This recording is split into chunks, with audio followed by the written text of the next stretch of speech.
Наоборот, пенсия, говорит, что какая еще пенсия? Да, вот это имел в виду. Наоборот.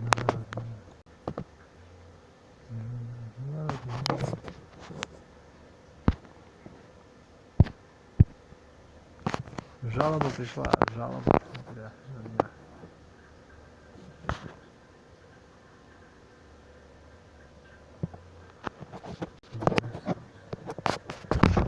С катушек съехала крыша.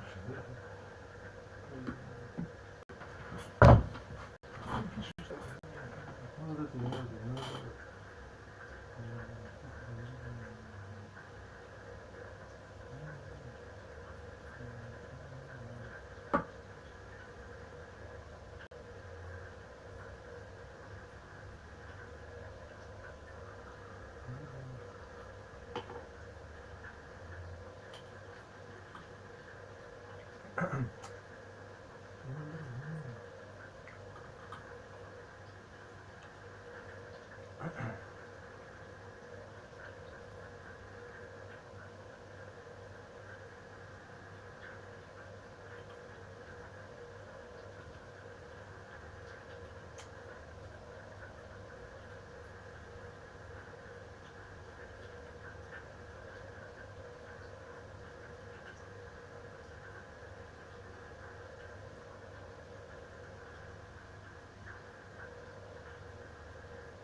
Hey there, how's it going? Yes, another game jam.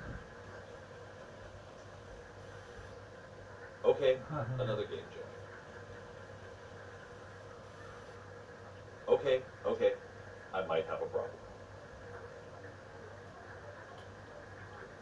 If you've watched any of my other videos, there's a good chance you know that I really like game jams. They're just my favorite way to make a small experience that I hope others will enjoy. As a designer, I get to experiment with different ideas without too much investment. And there's a great community aspect as well, as everyone gets to see the concepts each other comes up with using the same base. There are always so many jams going on at any given time that it can be difficult to pick which one you want to do. But you have to be careful. If you do jams back to back with no breaks, you run the risk of burning out pretty hard. Last year, all in 1 month, I participated in 3 different game jams as well as ran one of my own. And it trashed me. But several friends I knew were all running jams at the same time, and I wanted to participate and support each of them. Cut to many months later, and deja vu, it's happening again. I have several streamer friends that are all hosting jams that are all happening really close together. And at the moment, I don't have time to do all 3, so I figured I just wasn't going to do any of them because Ludum Dare is right around the corner. But I can't leave it like that. I had a few spare days last week, and I've seen other people do one game for multiple game jams before. I normally don't like to do that sort of thing myself. I've never done it in the past, and it's not something that I'm really going to make a habit of. But because I knew the organizers of each of the jams, and they didn't have any rules against it, I figured why not give myself a bunch of themes and restrictions and see what I can come up with. There are a few days when all of the jams overlap, so I figured I could try and sneak something in during that time. I have a lot going on as usual, so I'm giving myself 3 days to get this game made and submitted to all 3 jams. Alright, it's time for the fun part. What are the themes and restrictions we have to work into our game? First up, the Vaultacular Game Jam number 2. This jam is put on by White Vault, who I've talked about several times on this channel before. I just did the WoWie Game Jam with him where he made all of the art for Reaper Repeat. Also, one of the 3 jams that I had my burnout with before was the very first Vaultacular Game Jam, where I made a game called Flyer Kid. There's a card up top if you'd like to check out the video about that. And for this first jam, the theme is a strange influence, and the restriction is 3 items. Jam number 2 is Matzi's Jammy Jam. I've known Matzi makes for a while now, and I hang out in his streams all the time. He's the reason I tried making voxel art a while back, and now I have these little dudes, which I love. This jam also ends on his birthday, where he'll be playing all of the games, so I'm glad I can make something for it. For this jam, the theme is eVGENIY, and the restriction is make it blocky. And finally, the Kindred Community Jam number 6.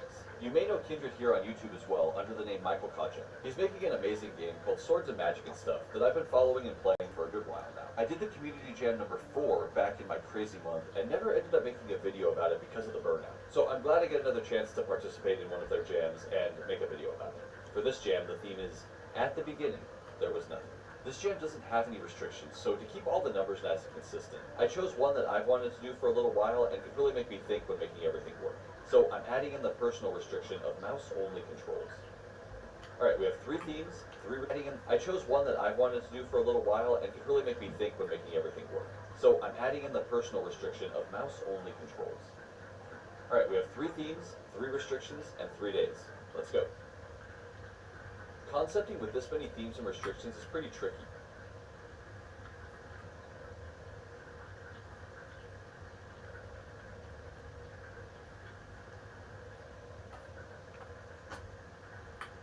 So I just kind of built it up one by one and tried to make it all work. I started with mouse only because it dictates a lot. I wanted to use a pick up and move idea. I've played with it once before, over a year ago, and I wanted to see what else I could do with this concept.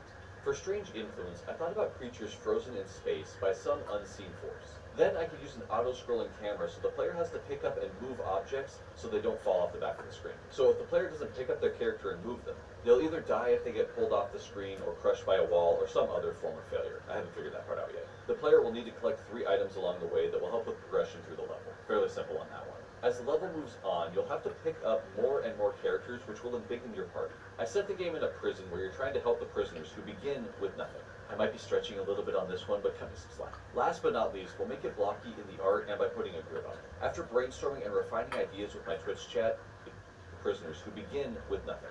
I might be stretching a little bit on this one, but cut me some slack. Last but not least, we'll make it blocky in the art and by putting a grid on it. After brainstorming and refining ideas with my Twitch chat, I got to work to see if this would actually be fun. Pretty quickly, I had a moving camera and the ability to pick up and move orange player boxes. A huge thank you to my buddy Wallaber for helping me find a formula I needed to make the player squares snap to the grid, which helped a ton. I thought it was going to be really difficult to figure out how to make this work. Turns out, it's one-line of code. Who knew? Cool, that's the base mechanics in. Now I've got to add the secondaries. The 3 items the characters will be able to pick up are a shield, a sword, and a key. Once a character touches an associated item, they turn into a profession that uses that item. The plan is to make it that you'll need to use all 3 in combination to be able to make it to the end of the level. I started with a shield, by adding in a turret that would fire continuously, and you would have to make a defender character that could then block those projectiles, allowing other characters to move behind them. For the sword, enemies will block the path until a character picks it up and becomes a warrior. Then, when they're within range of an enemy, they will deal damage until the enemy dies and disappears. For the key, the locksmith will work pretty much exactly the same way as the warrior, just with a different skin. Instead of fighting enemies, it will deal damage to a door until the door takes enough damage and disappears. For my workflow, once I have a majority of the mechanics in, it's time to start figuring out what the game is going to look like. As always when starting art, I grabbed a color palette from lowspec.com. This time, I'm using the Multi-24 palette by Groksky. I made a quick list of all of the core art that I was going to need, and I got to designing. When it comes to creating characters, sometimes I have an idea right away, and other times I just have to fiddle around until I find something I like. My personal goal is always to make something that's cute, as it's the aesthetic that I like to make. The first character I tried out was a pretty stout little dwarf that ultimately just didn't resonate with me. With a little more time, I'm pretty sure I could have made this work and it would have been cute, but I just wasn't feeling it, and sometimes that's enough for me to scrap something and start over. Then I thought about Monty's restriction of make it blocky, which reminded me that in Kindred's game, Swords and Magic and Stuff, all the characters have cute blocky heads, and that's enough tie-in for me to make some characters that were inspired by Kindred's. This clicked almost instantly for me, and now I really like these little goblin friends. After a little playing, the base character is looking the way I wanted, and now it's time to do the transformations. I made an angry-looking warrior, a heavily armored defender, and I don't know why the locksmith ended up looking kind of like a middle-aged guy, but it's super cute and it made me laugh. Yes, I know the defender looks like it's wearing diamond armor from Minecraft. I didn't mean to do this. I was playing around with the different colors in the palette and these ones just stood out the most. But since most everyone knows about Minecraft, I figured leaving it in would make it very clear to the players at a glance that this was the defender wearing armor. And I left it. That night after the stream, I spent a little more time getting some of the basic art needs together, which continued into the next day's stream. And after a couple more hours of art, it's finally time to start adding it in to see how it actually looks in the game. Before I start building levels, I like to try and create a small vertical slice which has all of the art and core mechanics in it to really just see how they all feel and look together. That was pretty much my whole stream, making art, adding it to the game. I introduced a couple more bugs, but nothing major in terms of the programming side. I did make it so that the characters get pushed along with the camera and not die if they go off the back of the screen. They'll only die if they hit the spikes or the enemies if they're not the warrior, or if they get crushed against the wall in the back of the screen. I spent the night finalizing a few more things, like getting in some lighting effects and getting all of the death mechanics working, or so I thought. My final day to work on the game, if they get crushed against the screen, they'll only die if they hit the spikes or the enemies if they're not the warrior, or if they get crushed against the wall in the back of the screen. I spent the night finalizing a few more things, like getting in some lighting effects and getting all of the death mechanics working, or so I thought. My final day to work on the game, and I still have so much to do. At this point, I still don't have any functioning levels, so we started off the day by designing one out and seeing how it could work. And per usual with me, level design takes so long. When working with a tile map, I do the whole layout and testing with just a solid color, and then I go back at the end and actually add in all the decorations. I find it saves time because you don't have to keep redoing certain pieces and adjusting the way things look for corners and edges. After almost an hour and a half to make a single level, I realized I couldn't spend my entire time doing this. I still had a lot more to do. I could feel the time crunch at this point, as one of the jams was ending later that night, so I had a hard deadline that I had to get this done by. We had one level, so at the very worst, I could at least finish the game with one level and call that good. It's not ideal, but it's at least a safety net. The game is completely silent at this point, so we switched gears to add sound, which is very important when you're making a game to the overall feel. Now, I freely admit that I am not the best with audio, and I tend to end up leaving it far too long and kind of adding it in a rush at the end. I was dreading sifting through my sound effects library, and I jokingly said that I should just make all the sound effects with my mouth. I've been playing the game Hidden Folks a bunch recently, which all of the sound effects in that game have mouth sound effects, and if you've never tried it out, it's super cute and shit. Suffice it to say, once I said that, my chat loved the idea, and a poll was run, and everyone voted for mouth sound effects. This actually ended up being a lot of fun, and I really enjoyed this process. If you've never tried this out, I would highly recommend giving it a go. If for nothing else, then there's a ton of laughs to be had. Luckily, I ended up with a lot of really cute sounds that I'm super pleased with, and it ended up giving a really nice charm to the game. After the stream, the rest of the night was kind of a blur. I was able to create 2 more levels. The one I made on stream was pretty hard, and I needed something easier to prep the players up for it. I added instruction text throughout the level to help guide the player through how the game works. I had to change the way death worked for the characters in the game. I had originally planned to track how many prisoners you made it to the end with, meaning you could lose some along the way.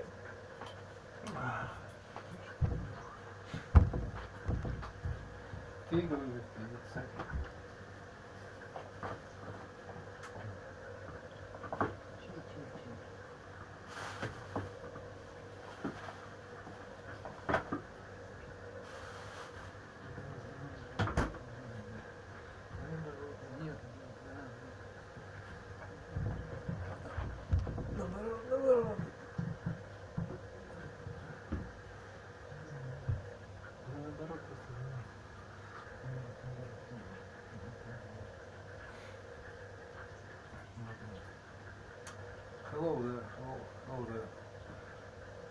Money, no money. Cooperative.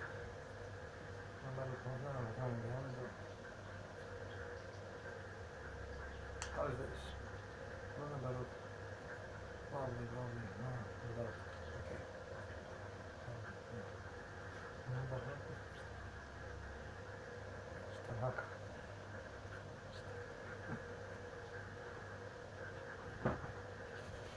Можно я вот эту штуку возьму? Не знаю.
What's up?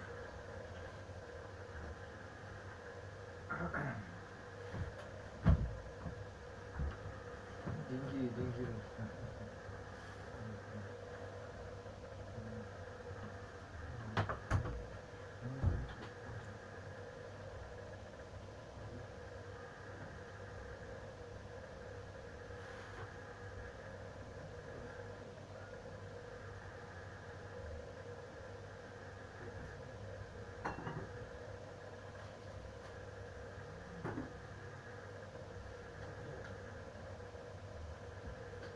Water. One please. Hot water. Recommended. Before you eat actually. Yeah. Read all it.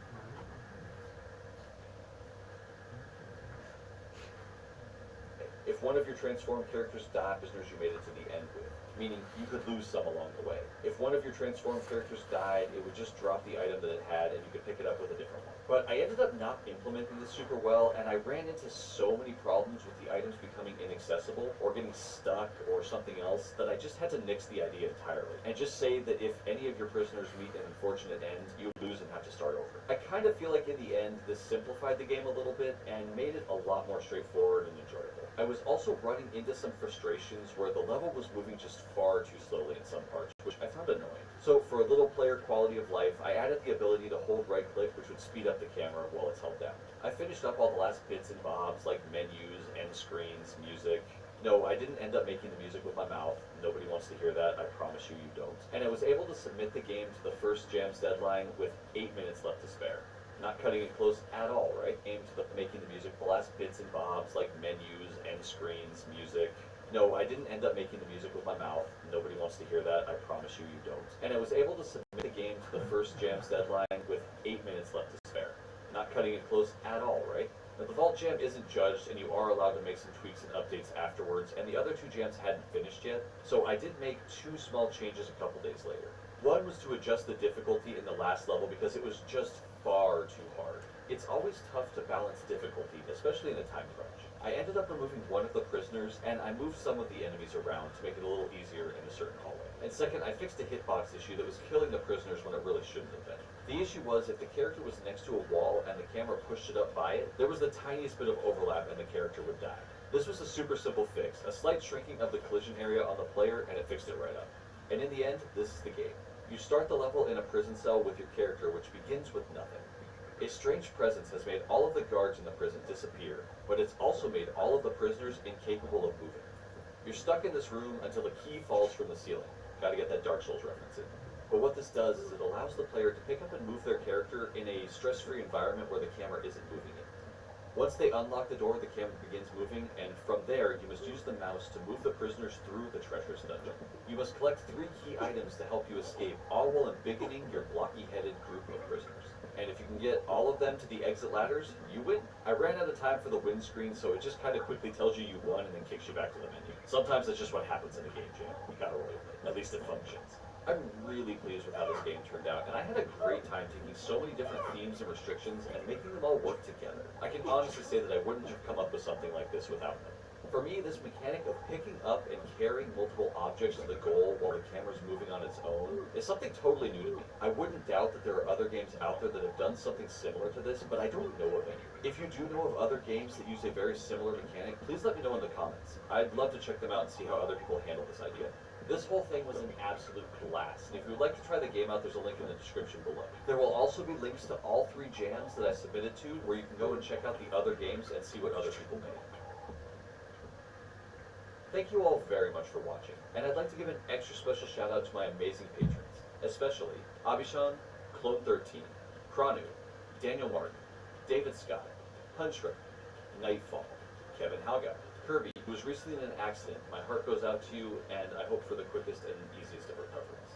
Cormai, Liam Sorta, MLK, Matzi Mates, Nazar Salim, Salty Pretzel, Scott Hansen, Soapy Gnome, and Straight Up Grunter.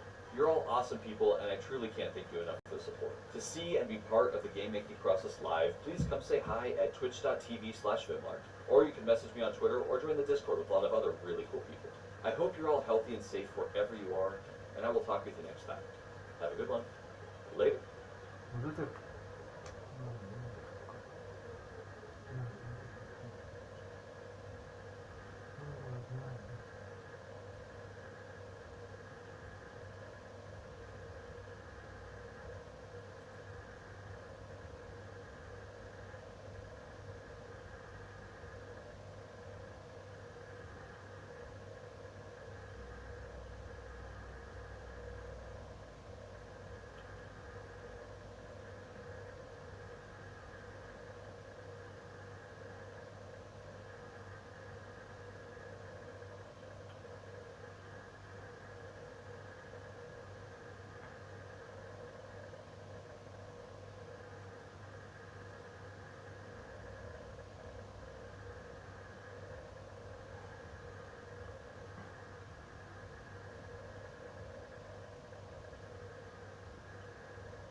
What do you make of this? 5, 6, 3, 3. What do you think comes next? I'm gonna go 7. 7. No, actually it's another 3. Now you have a guess what's coming next. 3. Good, yes. As a matter of fact, it continues to be 3, 3, 3. And you wonder, this is really a strange sequence, you know. What are we going to do with this? Well, this is the number of regular polytopes that exist in 3, 4, 5, 6, 7, 8, 9, and all higher dimensions. And that's what we're going to talk about today. Regular polytopes and then dimensions. A polytope is just a more general term that generalizes from two-dimensional polygons, three-dimensional polyhedra, and everything higher we call a regular polytope. That sounds a little scary, so let's start with something much simpler, a platonic solid. So here is a tetrahedra. That's the first platonic solid. Next we have simple cube. Third one, octahedron, made from 8 equilateral triangles. Number 4, 12 faces, the dodecahedron. This one has 12 pentagons. And finally, a real jewel, the icosahedron, made out of 80 equilateral triangles. And this is probably a Swiss crystal. 4th. And here is another view of an icosahedron with a pattern of MC Escher. Could you show to a non-mathematician in an intuitive way why there are exactly 5 platonic solids, not more and not less? Well, one way to do it is to look at the surface of these objects. So this dodecahedron, for instance, is made out of regular pentagons. And so all of these platonic solids are made out of regular polygons. So probably we should step down a dimension and look at what regular polygons are possible. Simplest one would be a regular equilateral triangle. Then we can do a square. Then we can do a pentagon. Then we can do an hexagon, and so on. And if you go all the way to infinity, you end up with something that looks like a circle. So there are infinitely many of these regular polygons in 2 dimensions. So really, the sequence up here, it has another character before the 5 if you go to 2 dimensions. And what's that? It's not an 8. It's infinity. And if you really want to go to the extreme, what about 1 dimension? Well, there's just a line segment, nothing else. What about 0 dimension? Well, there's just a point, nothing else. But now 1, 1, infinity, 5, 6, 3, 3, 3, 3, 3, 3, that's a really weird sequence, you know. And I guess that would really confuse people. Okay, all the platonic solids are made from one of these regular polygons. And so how many different ways can we use these regular polygons to make one of these solids? Start with the equilateral triangle and ask how can we make a platonic solid out of that one? Well, we need a minimum of 3 of those to be put around the corner in order to make a valid corner in 3 dimensions. And if you put 3 of these triangles around the shared vertex, then the bottom is also an equilateral triangle. That would give us a tetrahedron. Okay, so next we can try to put 4 equilateral triangles around the shared vertex, and we can bring them together and make a 4-sided pyramid. And remember, to make it regular, all of the dihedral angles here have to be exactly the same. So that means that the bottom now is a perfect square. We can take this square pyramid and match it with an identical square pyramid. So that makes the second platonic solid, the octahedron. Now we can try to take 5 of those and put them around a vertex, and this makes this 5-sided pyramid. So it's completely symmetrical. If we continue forming these kind of corners and try to sort of wrap it around, will this actually get the closed surface? Will this actually end up in something useful? Well, we know we have this icosahedron, okay, but if you have to really figure out whether it works, it takes a little thinking. You can see on top here, we have this 5-sided pyramid. We can take one of these 5-sided pyramids. We cannot put this one just up on the mirror. We can take another one, but the 2 have to be rotated against one another by 36 degrees. And if we do that, then in between, you can see there's a triangle strip with triangles going up, down, up, down, up, down, essentially forming a 5-sided antiprism, adding 10 more triangles. It's kind of beautiful that indeed this surface does close and result in number 3 platonic solid. And what about 6 triangles? Oh, good question. Glad you asked that. So let's try to take 6 triangles and put them together, and we get a wonderful, nice hexagon here. So unfortunately, it's totally flat. And so this doesn't really curve, and it doesn't help you to make some kind of closed object. You can make a kitchen floor is that one. Now if you go to 7 triangles, they don't even fit into the plane. It's kind of get the warped chip, and that is no good. So we're done with triangles. So now we have to go to squares. Fold them up. So basically 3 squares around the shared vertex leaves an opening of 90 degrees. And we forcefully try to close this opening, and now we have a valid 3D corner. If you take a contraption like that and match it on the backside with exactly the same contraption, then you get a cube made out of 6 squares. I know what you're going to ask next. What about 4 squares? Well, glad you asked. Same problem. Same problem here. So we can put 4 squares together, and they make either a complete flat, or if you were to somehow bend it in weird ways, then not all the dihedral angles at all the edges would be the same, and so it not would be a regular corner that's any useful. So we're done with squares. We can put 3 pentagons together and form a nice 3D corner. And again, the question arises, does that really close if you continue the process? And the easiest way to see it is to take one pentagon and put 5 pentagons around it, completing 5 of these corners. And this makes this nice kind of salad bowl. And now, if we put another salad bowl like that on top of it, again rotate by 36 degrees so it fits nicely together, then indeed we can convince ourselves very quickly that that leads to yet another regular platonic solid. Trying to put 4 of these pentagons around the corner exceeds a total of 360 degrees, so you already get something that's warped like a potato chip, and it's no good. We're done with pentagons. Hexagons. Hexagons. You know what happens with 3 hexagons, of course? A very flat tiling. That's no good. What about heptagons? Well, they don't even really fit into a plane. It's too much. So from there on up, we're sort of done. Nothing new can happen. And now you know exactly why there are 5 platonic solids and exactly 5 platonic solids. Professor, is a sphere a platonic solid? No, it isn't, because even if you think about a very fine tessellation, you could not find a tessellation on a sphere where all the faces would be exactly the same and all the edges are all the same and all the vertices are the same. So we're basically done with 3 dimensions. And so I must admit that for many of us there is indeed a 6th platonic solid, and it is the Utah Teapot.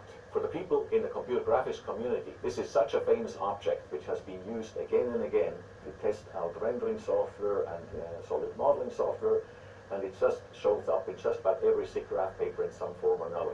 So we like to think of it as the 6th platonic solid. Now these regular polytopes are made out of regular polytopes 1 dimension lower, in the same way that we made platonic solids out of 2D regular polygons. We can now try to make 4-dimensional regular polytopes out of 3-dimensional platonic solids. Each one of these 4-dimensional regular polytopes is of an object that has as a surface a thick crust of 3-dimensional platonic solids. And just like we made a cube out of squares, we're now trying to make a hypercube out of cubes in its surface. We used to take 3 squares and then forcefully try to close this gap of 90 degrees, and by closing it we force this corner to pop out of 2 dimension, become a 3-dimensional valid polyhedral corner, and that's the corner of a cube. Now we're doing exactly the same thing, except think that behind each one of these squares there is a complete cube, and these 3 cubes now are sharing a joint edge perpendicular to this plane in that particular corner. So there's a 90-degree wedge of open space, and we're trying to forcefully close that, and we cannot close that in 3 dimensions if there are cubes behind each one of these 4 visible squares. But trust me, if we really do that and we can pop out in the 4th dimension, we can close up, these cubes, and we get a hypercube. Those cubes behind these that I was being asked to imagine, they've kind of overlapped with each other now. No, because they pop out into 4-dimensional space in the same way that when we took these 2-dimensional squares and we forced them to close, they didn't overlap. They just popped out of 2 dimensions into 3 dimensions. And 4-dimensional space is really much bigger than 3-dimensional space, so there's ample room for these cubes to simply pop out and form a true 4-dimensional corner. But to my 3-dimensional eyes, here sitting in 3D space, I'm like, how did that happen? But if I had 4-dimensional eyes, I'd be thinking, oh, that's correct. And now you're hitting on the real problem. And so we can figure out that this must be possible, but then can we visualize that? I mean, how do you know what this thing looks like? Well, for that we have to use some kind of a shadow or a projection of a four-dimensional object down into three-dimensional space. And I'm sort of torn between, should we use a shadow or should we use what I would call a wireframe? And you see the trade-off between those two options. Just like if I show you the wireframe of the dodecahedron, you can really see through it, and it tells you much more than if you just had a faceless shadow of this object. You can eventually start to get a feeling by looking at three-dimensional wireframes or projection of such wireframes, what the four-dimensional object might indeed look like. In doing this projection, we still have an option. We can project in various different ways. We're going from a two-dimensional sphere to a three-dimensional.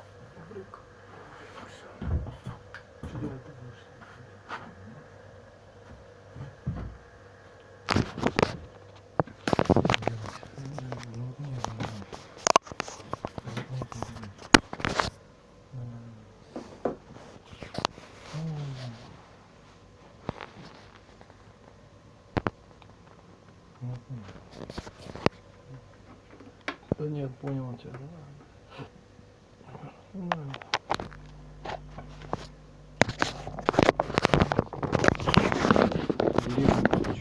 Скачал.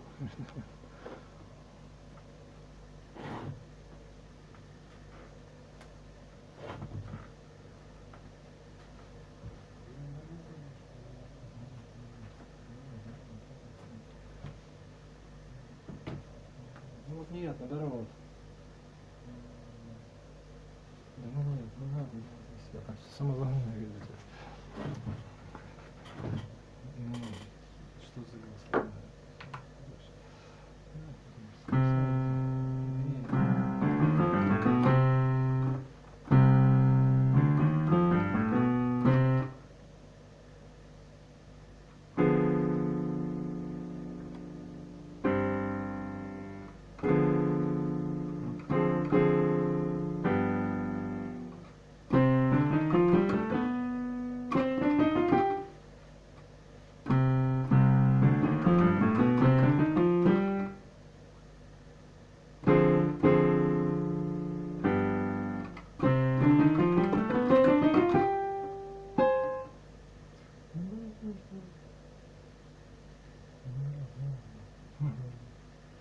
Ну зачем он так берет?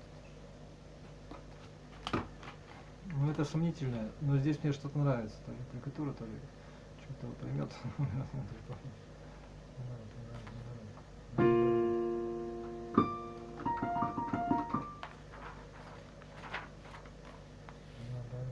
Наоборот, никакой нет.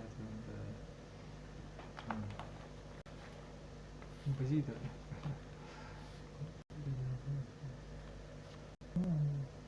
Это мне можешь как угодно, лишь бы мне деньги были сейчас. Я сейчас своими делами занимаюсь.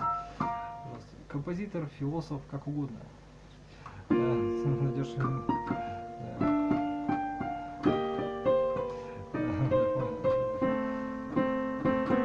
Ну это все, да, денег-то нет от этого.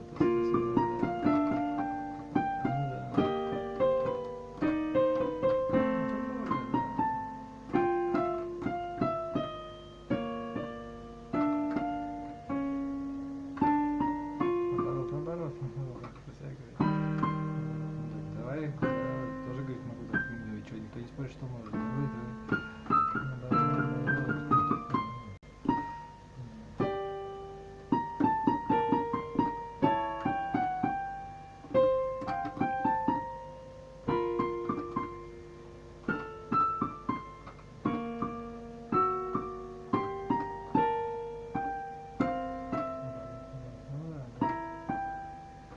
Профессиональные навыки, потому что артисты говорят, какой еще раз не надо.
Играет она, значит, да. Говорил про себя. Слово, значит, твоя мама, да.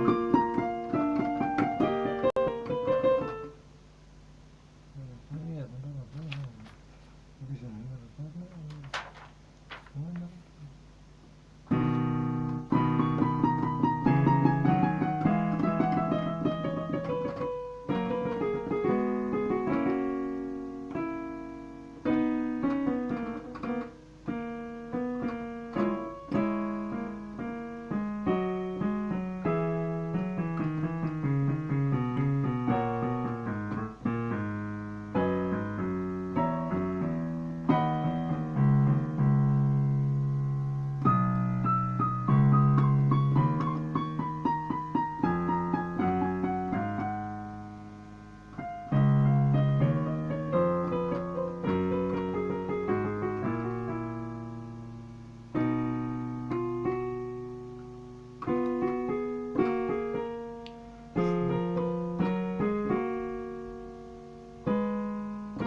Хорошо, плохо, хорошо. Вот так.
клавиатура как-то.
Personage. Train.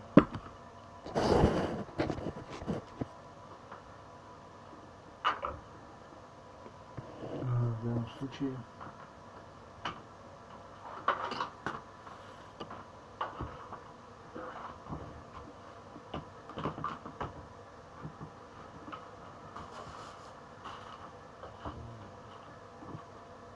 wishful thinker.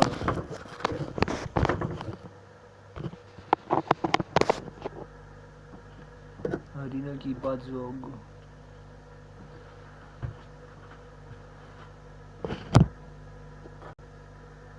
Поджогер.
first.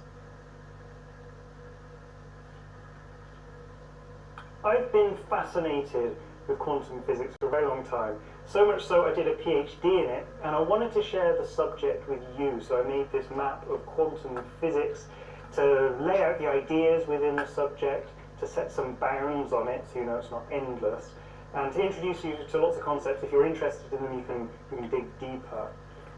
When you're approaching a subject like this that's so complicated, it can be quite challenging because you don't know where to start and you don't know how the concepts relate to each other, so hopefully this will put everything in context. Okay, first let's just look at the geography of this map.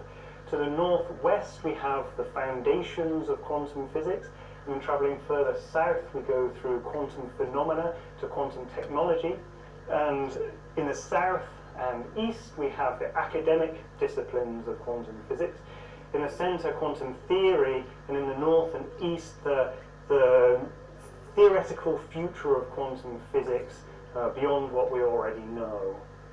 That is your quantum forecast for this video. I've also made a poster of this available, so if that's of interest, check it out in the description below. And without further ado, let's get into it.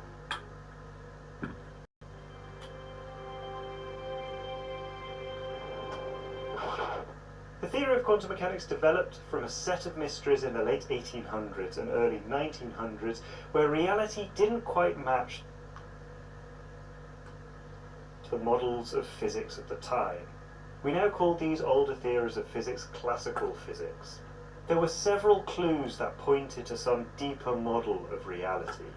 When light shines through a gas, the gas absorbs and emits specific frequencies of light, which we call atomic spectra. This was a mystery. There was no known classical explanation for this. And there was a lot of confusion about how atoms could be stable. In classical physics, the electrons should continually radiate their energy and collapse into the nucleus. The source of radioactivity was unknown. When you look at a hot body like the sun, it emits electromagnetic radiation in many different frequencies, and this distribution of light is called black body radiation. When you look at a hot body like the sun, it emits electromagnetic radiation in many different frequencies, and this distribution of light is called black body radiation. Now, the distribution we observe from black bodies didn't match the predictions from classical physics. And when you shine light on certain metals, you can make electrons fly off. This is called the photoelectric effect. This experiment showed that light fly off. This is called the And when you shine light on certain metals, you can make electrons fly off. This is called the photoelectric effect. This experiment showed that light didn't behave like a wave, but like a stream of particles, and was the first indication of particle-wave duality. Let's look at the foundations of quantum mechanics. The cornerstone experiment in quantum mechanics is the double slit experiment, where electrons are fired through two thin slits and make an interference pattern on a detector behind. This interference pattern is something you only see with waves, and this is more experimental evidence for particle-wave duality. In actual fact, in the mathematics of quantum mechanics, all particles are described as waves by a thing called a wave function. The way this wave evolves over time is described by the famous Schrödinger equation. But we can never see these quantum waves directly, as all we ever detect are particles. But from the wave function we can predict where the particles are likely to turn up, but we have to do a bit of maths on them first called the Born rule, which derives a probability distribution of where the particle might be from the wave function. So quantum mechanics tells us that the universe is fundamentally probabilistic. We don't know exactly where the particle will turn up. The best we have is a probability of where it will be. This brings us to the Heisenberg uncertainty principle, which says that quantum objects don't have definite values for certain pairs of properties, for example position and momentum. You can get a flavour of this from these pictures. The first is a snapshot where the particle has a definite position, but we have no information about its momentum, which means the direction it was going and how fast it was travelling in that direction. The second picture has a motion it was going and how fast, but we have no information about its momentum, which means the direction it was going and how fast it was travelling in that direction. The second picture has a motion blur, which tells us about its momentum, but now we've got an uncertainty about where the particle was when we took the picture. Another important equation is the Dirac Equation, which extends the Schrödinger equation to include special relativity and describe particles with high kinetic energy. And another important foundational concept is Bell's theorem, which proved that the uncertainty in quantum mechanics is not caused by our lack of knowledge about hidden variables, but is a fundamental part of the universe. This also led to the concept of non-locality, which we'll meet a little later. Finally, we get to energy quantization, which is where objects, like electrons, can only have certain definite energies when they're in atoms. This is where the quantum in quantum mechanics comes from. And this quantization is because their wave functions can only vibrate in certain specific waves. You can see this if our functions can only vibrate in certain specific waves. You can see this if I reduce the atom to one dimension. The energy field of the proton in the atom is represented by this bucket shape. You can think of the electron being attracted to the proton, and so it wants to fall into the bottom of the bucket. But because the electron is a wave, it can only exist in certain modes, shown here, which are just like the vibrational modes of a guitar string, with the higher frequency modes having a higher energy. This also means that quantum objects always have a minimum amount of energy known as the zero-point energy.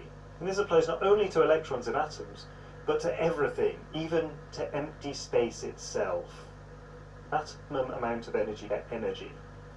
This also means that quantum objects always have a minimum amount of energy known as the zero-point energy. And this applies not only to electrons and atoms, but to everything, even to empty space itself. Now, I understand that this is all quite a lot to take in if you're new to this, but don't worry if all these terms are confusing. The point of this video is to expose you to a lot of the concepts in quantum physics just so that you know that they exist. I can't delve into every one, otherwise we'd be here forever, but if you want to dig deeper into any of these concepts, I've made a playlist of other videos that covers a lot of them. There are, however, a lot of gaps, and I'm planning on filling them in the future, so if you want to make sure you don't miss out, consider subscribing to this channel for more details in the future. Okay, let's carry on and take a look at the interesting properties we see in quantum systems with quantum phenomena. Particles in quantum mechanics have many properties. I've already mentioned position and momentum, but there are many others which I've listed here.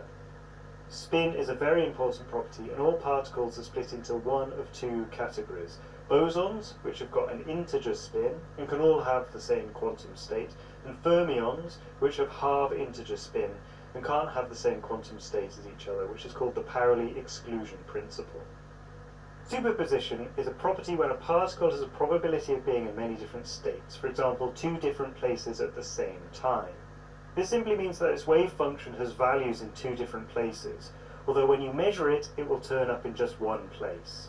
Being in multiple places at once is confusing if we think of particles, but it's completely natural when we think of waves.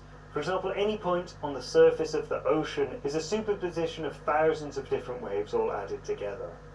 You may have heard of Schrödinger's cat, which is a popular description of superposition together. You may have heard of the superposition of thousands of different waves, or any point on the surface of the ocean is a superposition of thousands of different waves all added together. You may have heard of Schrödinger's cat, which is a popular description of superposition, although it's not very helpful because it was originally designed to show how absurd quantum mechanics seems, as cats can't be alive and dead at the same time. Which is true, but it's not because superposition isn't real. We now know that large things like cats lose their quantum behavior because of decoherence. Decoherence happens when a quantum object interacts with an environment, and its quantum behavior is lost to that environment. Decoherence is what takes us from the quantum realm to the world that we inhabit, and you break the coherence of quantum objects when you make a measurement. Entanglement is where the wave function of two or more particles interact and mix, causing them to become a single quantum object. This means that the properties of the different particles will be correlated even if they're separated.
Наоборот.